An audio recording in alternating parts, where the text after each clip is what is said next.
Boa noite, pessoal. Flávio, ficou bom? Já o primeiro boa noite, Flávio? Não? Ficou bom? Primeiro boa noite aqui na turma? Boa. Pessoal, uma grande alegria estar aqui com vocês. Aliás, falando de alegria, eu quero parabenizar vocês, turma. Eu perdi a apresentação, viu, de vocês, do grupo Facetas que está ali. Salve de palmas para eles, né, pessoal? Prazer em conhecê-los.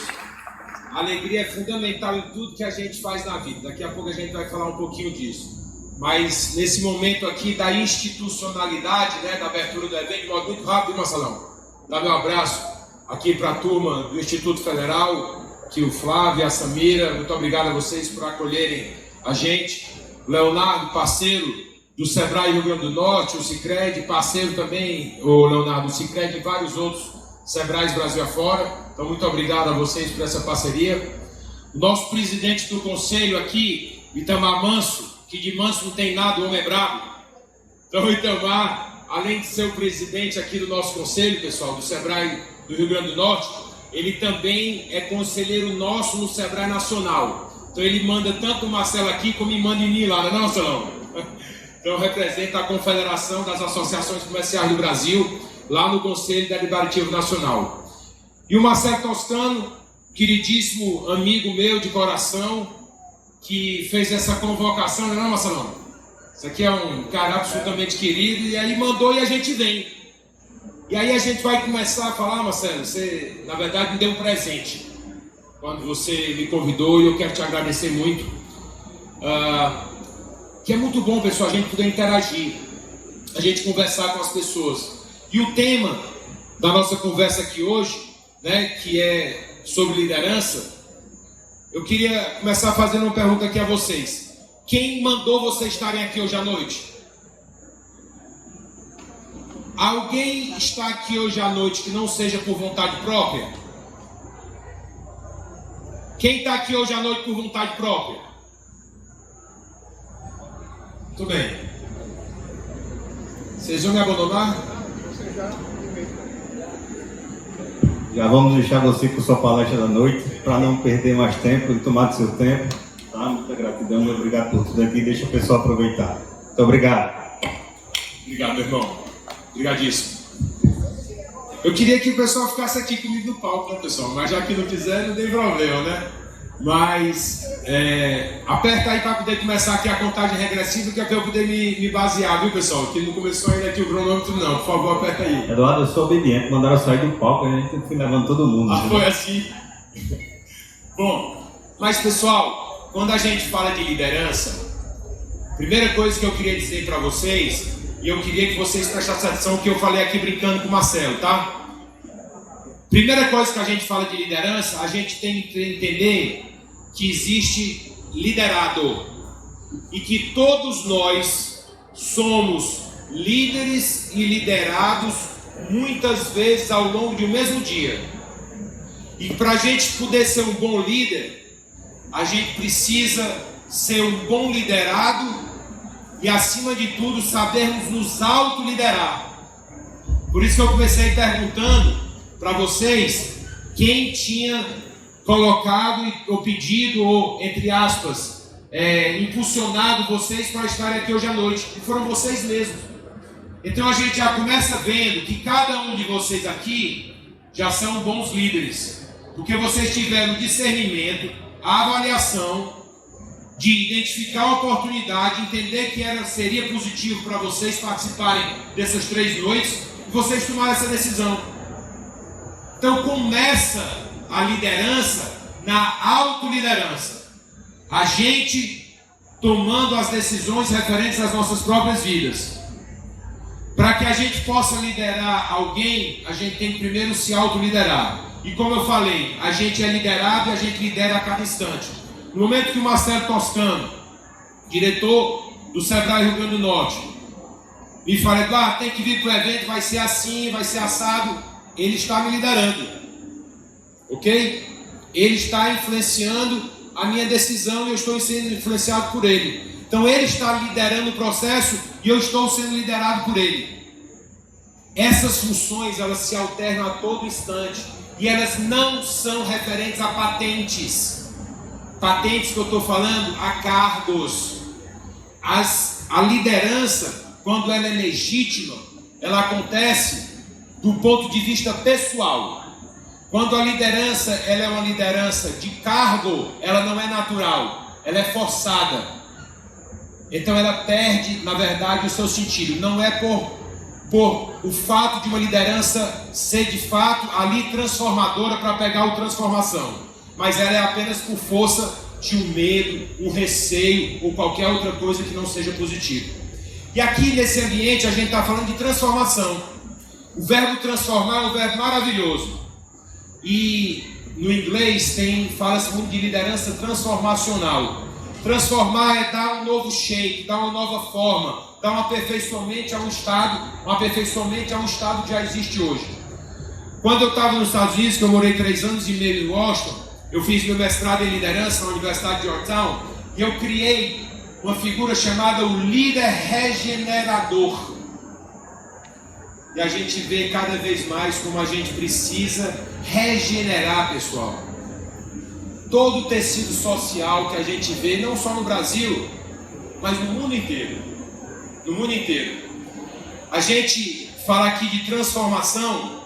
Se eu perguntasse para cada um de vocês, para me dizer assim, numa frase, o que é que vocês entendem que é liderança? Quem é que gostaria de se levantar e dizer em uma frase, o que é que você entende que seja liderança? Você vai dizer, liderança é... Quem quer completar? Sem qualquer problema, não existe fala errada, não existe fala correta. É só o seu sentimento e a sua percepção. Quem é que quer completar? Liderança é... Mas desde que seja um de cada vez, porque senão fica todo mundo falando ao mesmo tempo, mas ninguém entende. Vamos lá, liderança é? Amar. Liderança é amar. Vou pegar já esse verbo, vou deixar guardado aqui o verbo, mas vou utilizar ele já, viu? Liderança é? Não estou escutando não, fala alto, por favor. Respirar? Inspirar. Boa, inspirar total, com certeza. Influenciar.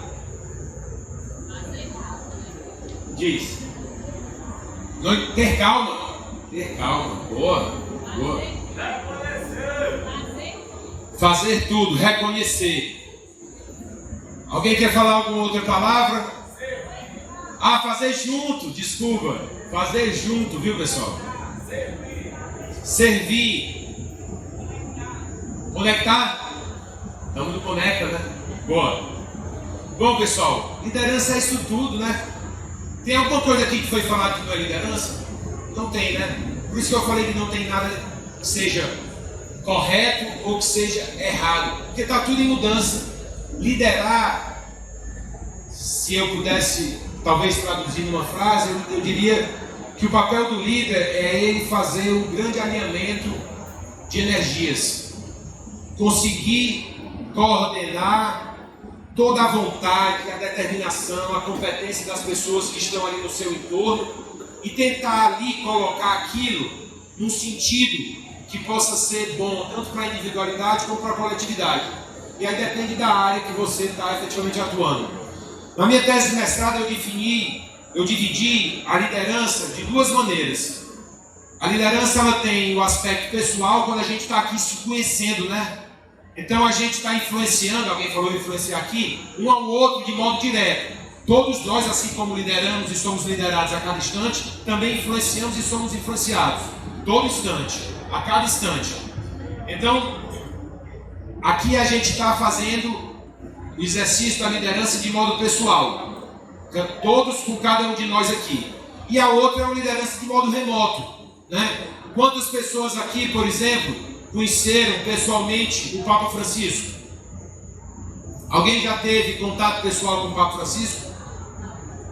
Eu nunca tive com o Papa Francisco, mas ele é um líder. E ele, como líder, influencia pessoas do mundo inteiro. Então essa é uma liderança remota. Apesar da gente não ter conhecido ele pessoalmente, e obviamente se aplica a diversos outros líderes, mas a gente é influenciado pelas palavras dele. E acima de tudo a gente deve ser influenciado pelo modo das pessoas agirem, né, pessoal? Porque se tem também uma outra coisinha que eu aprendi na vida, é o seguinte: se vocês escutam algum líder falando alguma coisa e isso é em descompasso com o que ele faz, esqueça o que ele está dizendo, que é só conversa fiada. presta atenção no que as pessoas fazem. Se der um match, ótimo. Se não, esquece o que a pessoa faz, o que a pessoa fala, e foca no que a pessoa fala. E aí, quando a gente chegou no Sebrae, você falou aí o verbo amar, a gente brincou dizendo o seguinte, que a gente ia no Sebrae, quando a gente começou essa nossa gestão em 2018, a gente ia amar no Sebrae. E tem a ver com liderança. E eu vou explicar já já. O amar, na minha opinião, é o verbo mais bonito que tem na língua portuguesa. E tem tudo a ver realmente com liderar. Mas o A do amar é primeiro o A de alegria, pessoal. É muito bom que a liderança seja lúdica. Que a gente, sabe, quebre essas resistências da dureza, sabe, da sisudez. E que a gente possa fazer um exercício mais pessoal, não só de simpatia, mas também de empatia com relação a todas as pessoas que a gente convive. Então, o primeiro A de alegria, porque ele ajuda a quebrar o ambiente, muitas vezes de alta complexidade e incerteza que a gente vive no dia a dia. O M é da meritocracia. O líder, ele tem que prover o reconhecimento, que alguém falou aqui, reconhecer, a equipe, independentemente dele, entre aspas, gostar ou não gostar de modo pessoal do colaborador. Porque a liderança não é uma coisa que vai no aspecto pessoal ali do que o que está naquele momento liderando gosta ou não gosta, mas tem que ser baseado na meritocracia.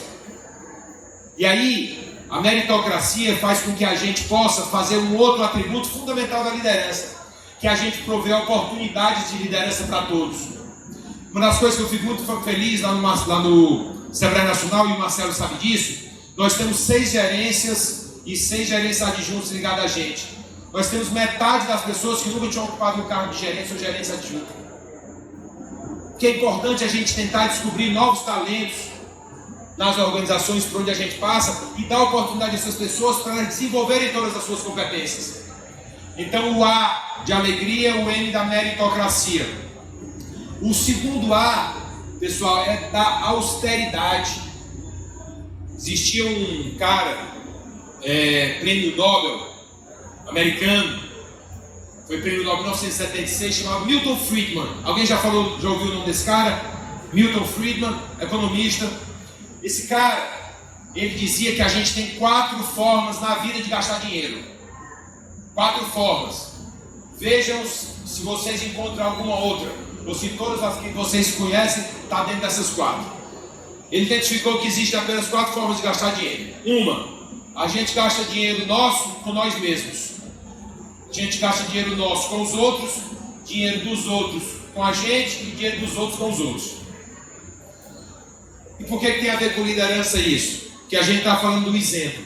E a gente está falando quando a gente, eu, o Itamar, todo o pessoal que estava aqui, a Samira, o Flávio, o Marcelo, a gente trabalha em instituições que não nos pertencem, porque elas pertencem à coletividade.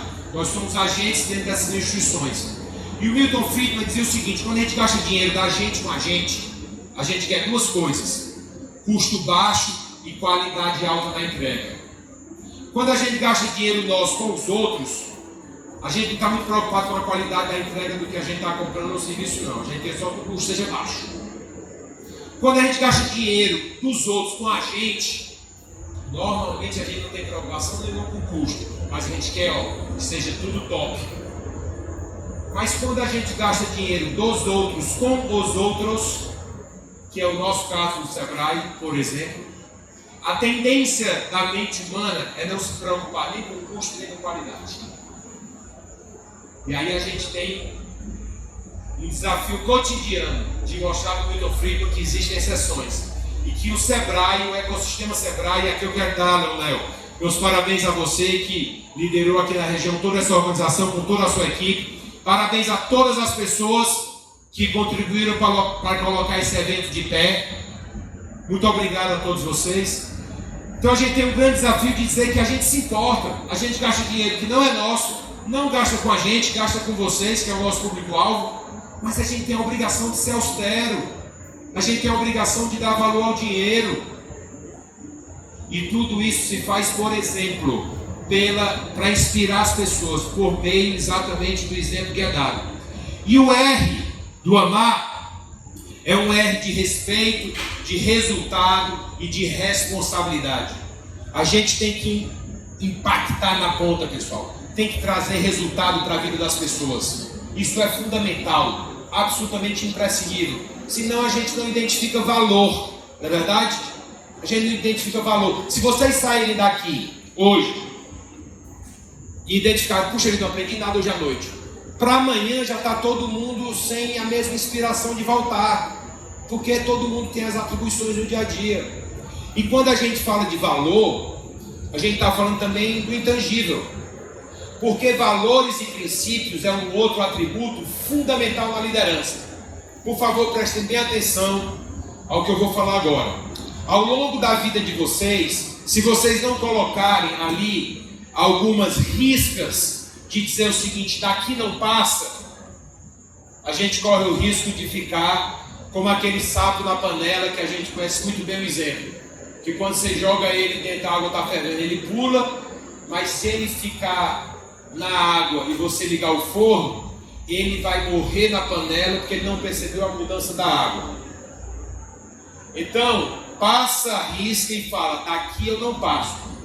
E eu estou me referindo a valores e princípios, que vocês é que vão definir quais são os valores morais e éticos que da minha risca está traçado e daqui eu não passo. E por que é tão importante estabelecer isso? De modo muito claro, de modo muito firme. Porque a gente tem que resguardar e proteger todos esses valores éticos e morais que nós vamos colocar da risca e não flexibilizá-los, porque senão a gente perdeu esses princípios vitais. Contudo, entretanto, todavia, todo o restante a gente tem que flexibilizar. Para quê? Para obter o resultado, para trazer concretude em todas as políticas públicas ou privadas, no caso de iniciativas privadas, que a gente implementar nas organizações que nós estamos ou nas organizações que a gente vai efetivamente participar. Está claro isso, pessoal? A gente tem que resguardar aquilo que é fundamental, valor fundante, valor vital. Vital significa ligado à vida. Sem aquele valor a gente deixa de ter vida. Mas todo o restante a gente tem que flexibilizar para a gente ser uma liderança que entrega de resultados concretos. Isso é fundamental. Santa Teresa d'Ávila, ela falava, aqui a gente está a quantos quilômetros do litoral? Eu tenho o Marcelo, falou mais ou menos em torno de 40, né, Marcelo? Santa Teresa d'Ávila dizia que uma das características fundamentais do líder era a humildade, e eu acho fundamental. E o mar, ele, para mim, é o maior exemplo de humildade que existe na face da terra, né? Por que que o mar é tão grande?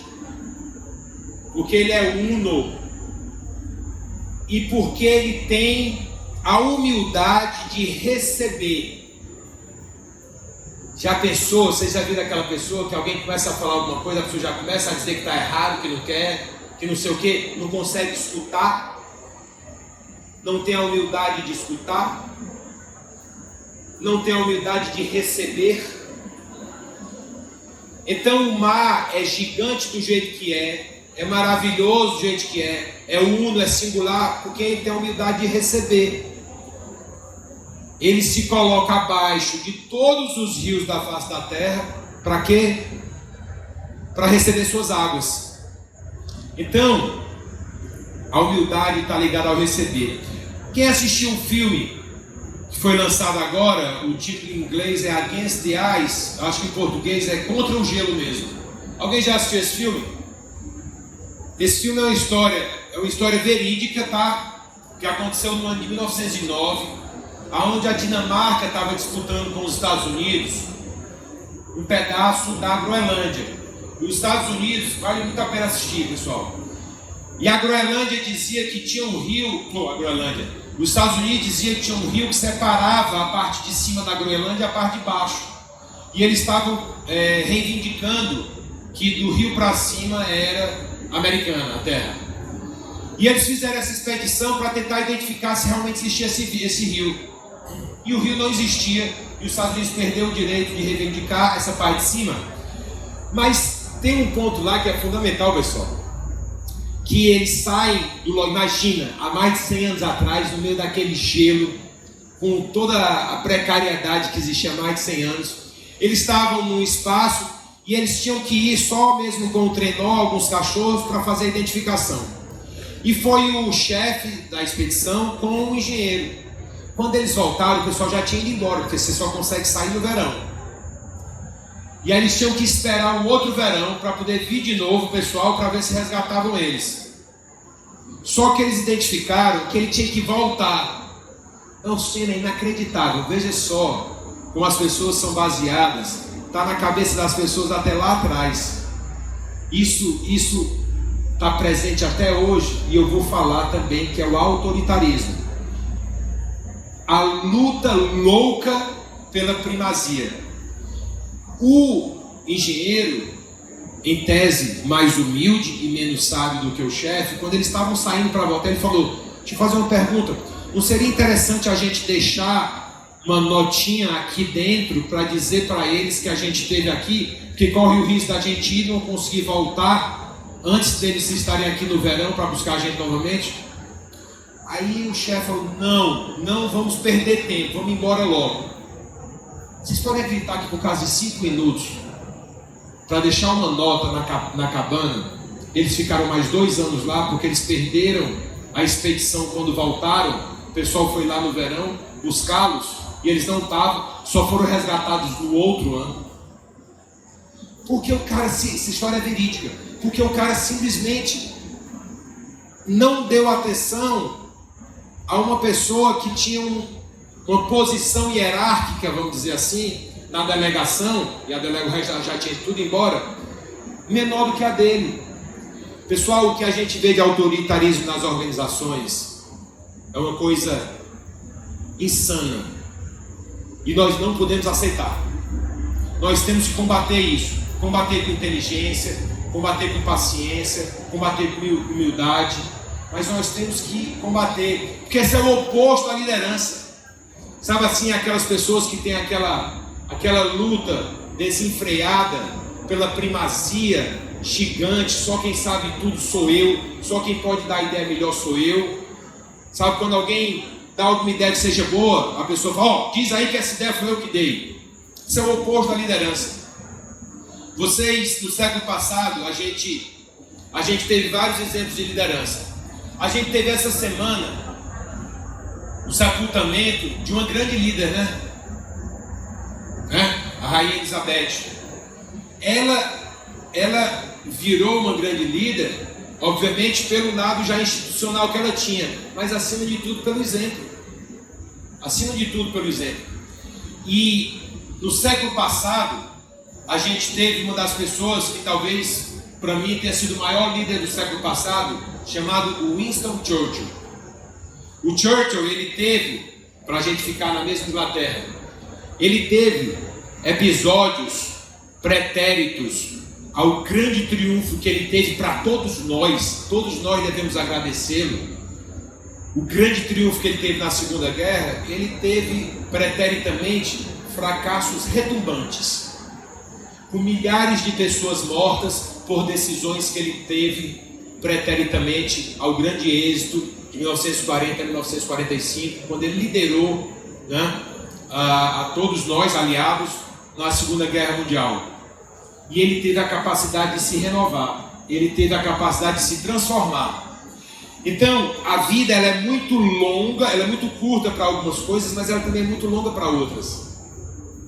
É muito longa para outras. E ela nos dá essa capacidade de nós aprendermos, de nós darmos, recebermos e devolvermos, de nós aperfeiçoarmos efetivamente o nosso exercício da liderança. E quando eu estava na universidade lá em Washington, a Georgetown fez um estudo que eu queria dividir com vocês 3 palavras, que são fundamentais. Ela fez um estudo com todas as universidades parceiras dela no mundo inteiro.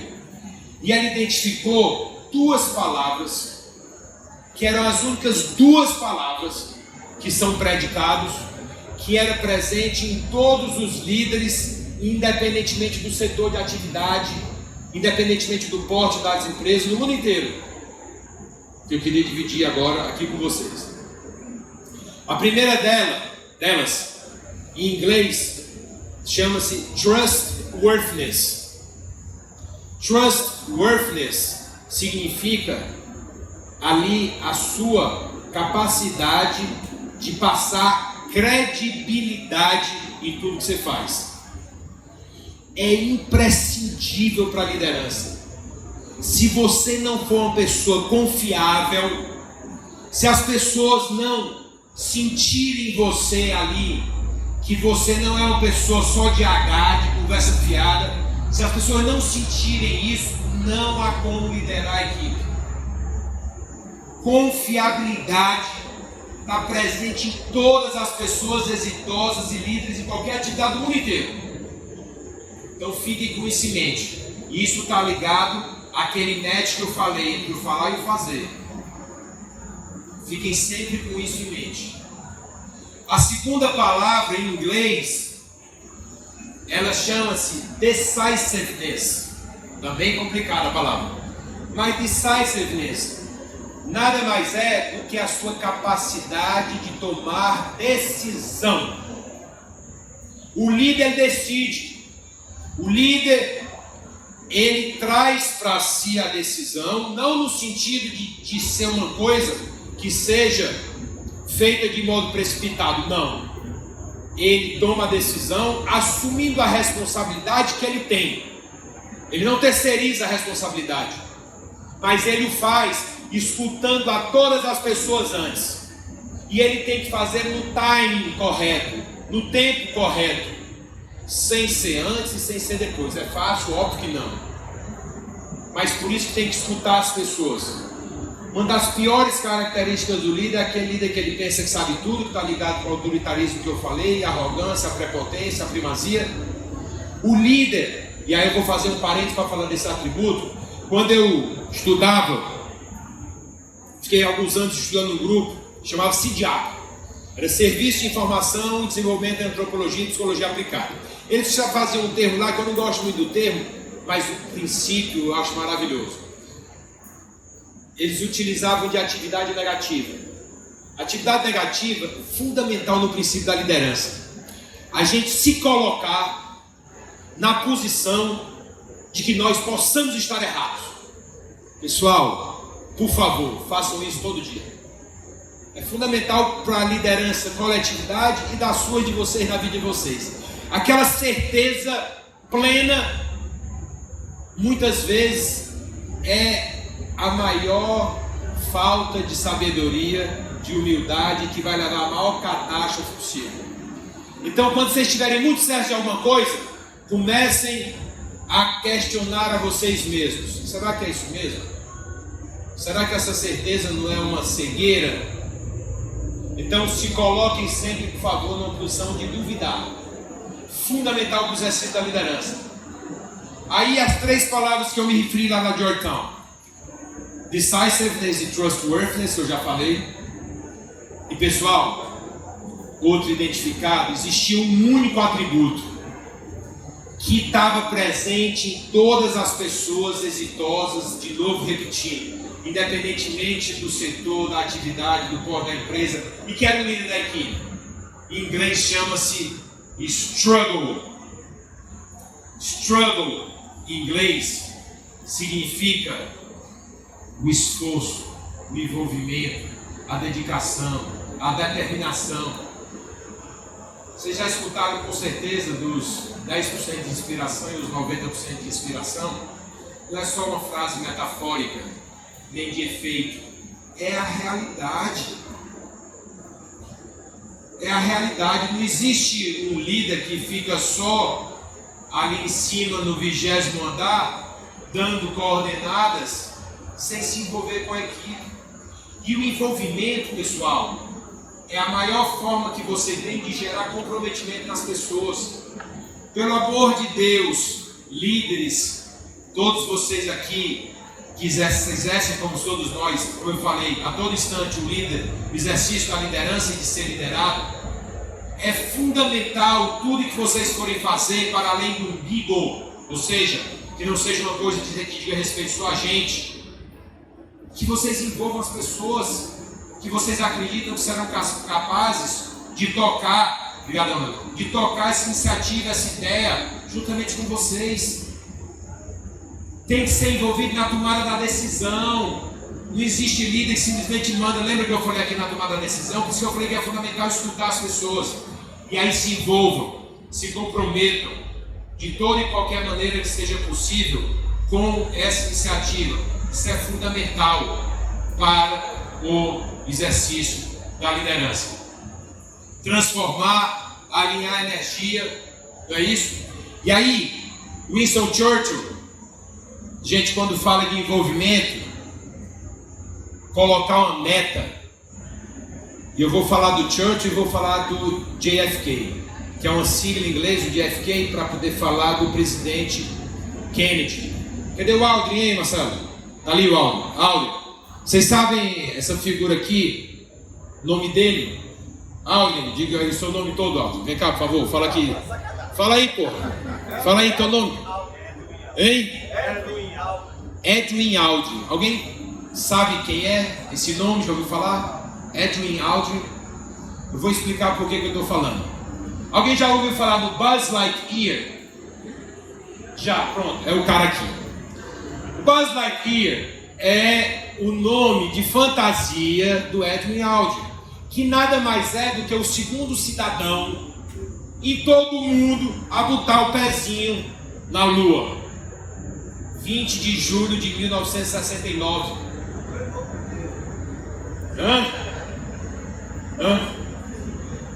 Foi nada mais do que o segundo homem a colocar o pé na Lua no dia 20 de julho de 1969. O primeiro foi Neil Armstrong, todos nós sabemos. Bom, que disse a sua famosíssima frase: um simples passo para o homem, mas um giant leap for the humankind, mas um grande salto para a humanidade. E aí, por que eu estou falando isso? Porque eu estava falando, e vou encerrar aqui falando do JFK, que era o Kennedy, e o Churchill. Porque quando foi em 1961, quando o Kennedy assumiu a presidência americana, ele falou, pessoal, que os Estados Unidos tinham uma grande meta para ser cumprida ainda naquela década, que era colocar o primeiro homem na Lua. Vejam só a importância da fala direcionadora da equipe, motivadora, e você envidar todos os esforços para que isso aconteça. Cuidado, líderes, quando vocês forem colocar uma meta para a equipe, por favor, prestem bem atenção nisso. Uma meta, ela deve ser absolutamente precisa no sentido de nem gerar na equipe uma enorme frustração de se sentir incompetente porque não pôde atingir, ou seja, quando a meta é mal calculada, aí todo mundo nós somos incompetentes. Vamos acabar a fome do mundo em 6 meses. Vocês acham que a gente vai conseguir? Não. Mas vamos nos programar para acabar a fome do mundo em 5 anos. Vamos ver o que é que os países podem fazer. É uma meta factível. E também não pode ser o contrário. Vocês não podem colocar para a equipe e discutir com a equipe, atuando sempre juntos, metas que sejam muito fáceis e que a equipe não se sinta motivada para ir além. Então prestem muita atenção nisso. E o Kennedy colocou em 1961, quando ele assumiu o poder, 20 de janeiro de 1961, quando ele foi empossado como presidente americano, uma meta para o país. E o país foi lá e cumpriu. Todos foram mobilizados. O Churchill, por outro lado, mas antes eu vou falar a famosa frase que ele falou no dia 20 de janeiro, que é muito importante também. O Kennedy, ele fazia muito esse trocadilho de um lado para o outro. Era uma estratégia de comunicação dele, de dizer o seguinte: não perguntem o que o seu país pode fazer por você, mas pergunte o que você pode fazer pelo seu país. Essa frase é dele, viu? Não é minha não. Dia 20 de janeiro de 1961. Ele usava muito essa, né? É muito importante isso. E também Vou fazer também um parênteses. Quando vocês forem colocar, ainda hoje eu vinha aqui com a Denise no carro, e aí ela vinha com uma cena, ela estava falando, vinha ela e a Renata, a gente conversando no assunto, ela está falando, diretor, só aprovou isso assim? Não, eu falei que ela tinha a opção de fazê-lo. Então, deem opções para as pessoas, da mesma maneira que no filme Matrix, ali o Morpheus estava com a pílula azul e a pílula vermelha. Vocês lembram dessa cena? Ele não estava dizendo para você tomar a pílula azul ou a pílula vermelha. Ele estava dando as opções. Aqui, ó. A pílula azul, você vai tomar, você vai se acordar na sua cama e vai esquecer que tudo isso aconteceu. A pílula vermelha, você vai efetivamente ver como as coisas acontecem e vai se deparar com a realidade. Qual é a pílula que a gente quer? A gente quer viver no mundo de fantasia ou a gente quer viver no mundo da realidade? É uma questão que a todo dia a gente tem que nos perguntar a nós mesmos. Então façam isso também com as pessoas, deem as opções e vejam como as pessoas reagem. Aí você também vai podendo ver como é que é o nível de discernimento da equipe que você trabalha.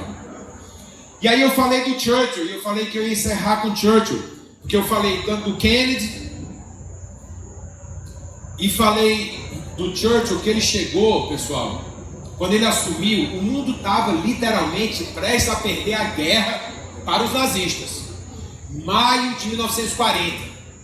Aliás, os aliados ganharam a guerra com a bênção de Deus, que acabou com o nazismo, quer dizer, acabou assim, né? Vencemos o nazismo, né? Mas está presente muito por aí, às vezes a gente vê absurdos ainda hoje em dia. Mas graças a Deus vencemos a guerra, senão o mundo sabe lá o que, é que teria acontecido. Mas quando o Churchill assumiu, o mundo estava numa situação muito difícil na guerra, dificílima. Graças a Deus foram muitos erros do lado de lá para a gente poder ganhar. E ele falou que tinha 3 coisas, e somente 3 coisas naquele momento, aprovei, garanti e dá para o seu país. Alguém lembra o que era? Talvez se eu disser a primeira, vocês sabem as outras 2. Ele falou que tinha 3 coisas para dar para o seu país: sangue, suor e lágrimas. Só que não. Ele falou que tinha 4 coisas. E eu sei lá porque nos ensinaram que era só 3. Ele falou que tinha 4 coisas. E eu nunca escutei no Brasil nada da imprensa falando da 4ª coisa, que na verdade não foi a 4ª, foi a primeira que ele disse que tinha que entregar. Que é uma palavra em inglês que chama-se toil, T-O-I-L. Chama-se trabalho. Trabalho. Ele falou, tem 4 coisas só nesse momento: trabalho, suor, sangue e lágrimas para poder entregar para vocês. Do mesmo jeito que o Kennedy fez com a questão da lua, o Churchill, com aquele seu discurso, mobilizou e tocou o coração das pessoas. Porque a coisa mais importante em um legado, no meu entender, é quantos corações você tocou ao longo da vida. O que é um legado? O que é que a gente quer deixar na nossa vida? É um prédio de apartamento? É construir uma sede grande para a nossa organização? É fazer o quê? É a gente juntar ou é a gente espalhar? Então a gente deve, o tempo inteiro, a gente está se perguntando isso. Mas é fundamental, pessoal, a gente, como líder e liderado a todo instante, a gente ter essa flexibilidade de se adaptar para tudo, a gente fazer esse exercício com muita paz, com muita tranquilidade, a gente aprender a todo instante, né, um do outro, que a gente tem aqui uma grande meta. A gente tem que ter um projeto de nação. A gente, cada uma das nossas ações, o Marcelo aqui no Sebrae do Rio Grande do Norte, o Itamar, o CDN, aqui também no âmbito aqui do comércio no Rio Grande do Norte, cada um de nós nas nossas atuações, a gente tem um grande Brasil e tem um grande mundo aqui. No grande mundo aqui, no que existe de mais, vamos dizer assim, talvez estratégico entre as nações do mundo inteiro, você tem uma grande briga entre os Estados Unidos e a China. Aqui no nosso país, a gente tem um grande objetivo de gerar mais riqueza para que a gente possa ser uma pátria mais rica, né? Porque a gente não quer democratizar a pobreza, né, pessoal? A gente quer compartilhar oportunidades. E a gente só compartilha oportunidades por meio, eu estou feliz de estar aqui numa casa do conhecimento, por meio do conhecimento, né? A oportunidade que a gente tem de igualar e compartilhar as oportunidades, dividindo o conhecimento, dividindo um pouco do que a gente sabe, para a gente suprir muito do que a gente ainda não sabe. Esse exercício do compartilhar que a gente está fazendo agora aqui, né? Eu aprendendo um pouco com todos e cada um de vocês, com o pessoal que eu conversei antes, vocês aprendendo um pouco. Isso aqui gera bem-estar na sociedade. Nosso grande desafio hoje, gente, cada vez mais gerar bem-estar em todos e em cada um de nós. Bem-estar individual, bem-estar coletivo, para que todos nós possamos cada vez mais cumprir a nossa missão, que ela é individual aqui na terra, possamos cada vez mais sermos abençoados para servir todas as pessoas que a gente tem a oportunidade de servir, que a gente possa honrar efetivamente a nossa pátria, que a gente possa pacificar todos os corações que necessitem ser pacificados, os nossos muitas vezes necessitam, e a gente está sempre aberto para a pacificação. E com isso, pessoal, a gente possa de algum modo dignificar cada vez mais a nossa existência. Então que Deus possa cada vez mais nos abençoar e nos fortalecer nessa missão. Muito grato a todos pela atenção. Obrigado, pessoal. Obrigado.